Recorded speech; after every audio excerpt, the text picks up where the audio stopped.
အဖြေအောင် dress လှလှလေးတစ်ထည်ပန်ပြီးဖြစ်တယ်ဒီတစ်ထည်လုံးရဲ့အသက်ကတော့ body frame ပါပဲစာအပါးလေးလည်းဖြစ်တော့အသားနဲ့ထပ်တူကြဖို့အတွက်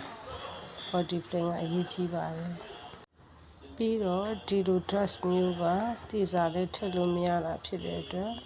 ခန္ဓာကိုယ်နဲ့တစ်ထပ်တည်းကြဖို့အတွက် body frame နိုင်မှာ creation လုပ်တာပိုပြီးလှပြီးတော့တည့်ရဲ့အကျရှင်နေမှာဖြစ်တဲ့အတွက် body frame ကိုအပိုင်းနဲ့ဖြတ်ထွက်ရပါတယ်ရှင်ဒီရင်းကြီးရဲ့ pattern ဟာဆိုရင် flat pattern မဟုတ်ပါဘူးရှင်မူလ pattern မှာ body frame ယူတဲ့အခါမှာလည်းခန္ဓာကိုယ်နဲ့ body fit ကြအောင်ယူနိုင်မှုဆိုရင်လည်းခန္ဓာကိုယ်နဲ့စာပါးကတသားတည်းမကြပဲကပ်မနေပဲနဲ့လေဖောင်းပြီးလေဟာနေဖြစ်နေတာတော့တိုးနေတာတော့ဖြစ်တဲ့အတွက် body frame ကိုအဓိကဦးစားပေး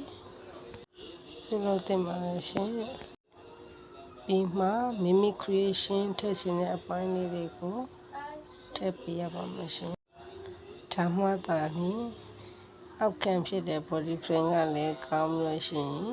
အပေါ်က creation ပိုင်းလေးကောင်းတာဖြစ်တဲ့အတွက်တစ်ထည်လုံး perfect ဖြစ်နေမှာဖြစ်ပါတယ်ရှင်ဝေးရတဲ့သူတွေလည်းသက်သာဖြစ်ပြီးတော့ confident level ဆို high ဖြစ်နေမှာဖြစ်ပါတယ်ရှင်အားလုံးကိုကျေးဇူးတင်ပါတယ်ရှင်